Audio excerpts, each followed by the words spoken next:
الكبيدات ديالي اللحم ديالنا مبخر مع الخضره، جا غزال.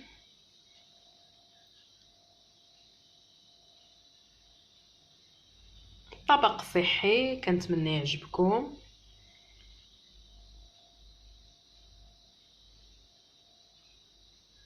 الا عجبكم الكبيدات ما تنسونيش من لايك، واللي باقي ما اشتركش في القناه يشترك، فعل الجرس باش اي جديد ان شاء الله يوصلكم.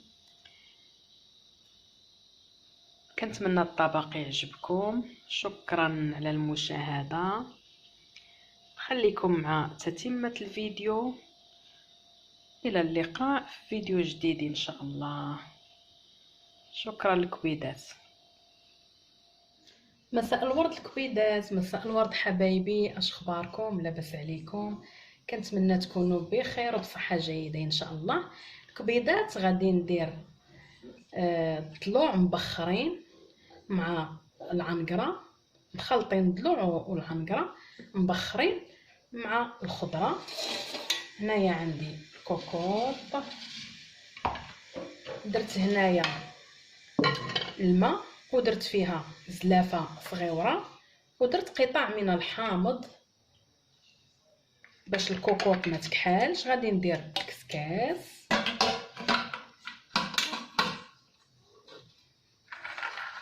صافي. غنحاول نحط اللحم هو الاول،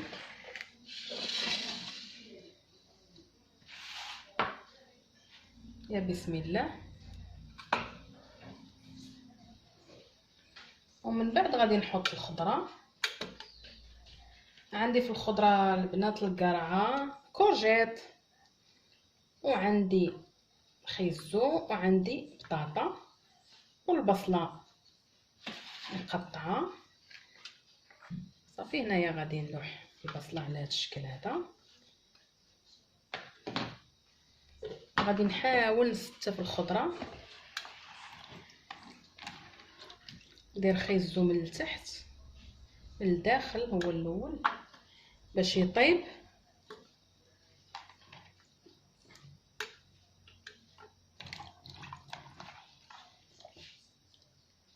صافي عاد غادي نبدا نحط في القرعه والبطاطا.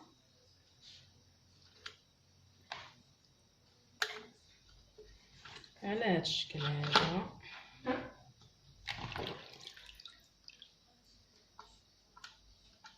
وغنحاول نسد الكوكوط لان هادشي راه طلع فوق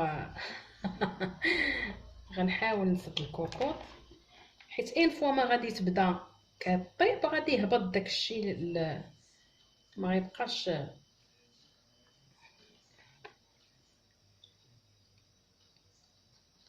المهم حاولوا تستفوا، اللي دار كميه شويه كبيره، اللي دار كميه صغيره مزيان. صافي هنايا غادي ندير الملحه،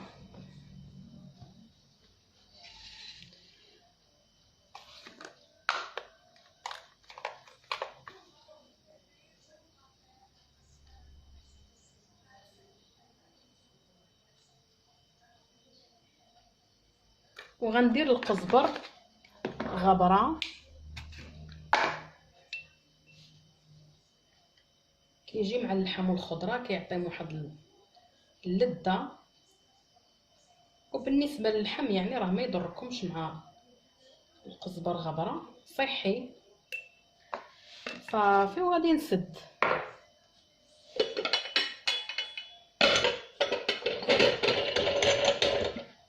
صافي غادي نحاول نسدها هكا البنات. الاكل كيكون صحي اكثر. غنعطيها واحد الساعه الا روب ديال العافيه ونشوفوها كيفاش جات ان شاء الله.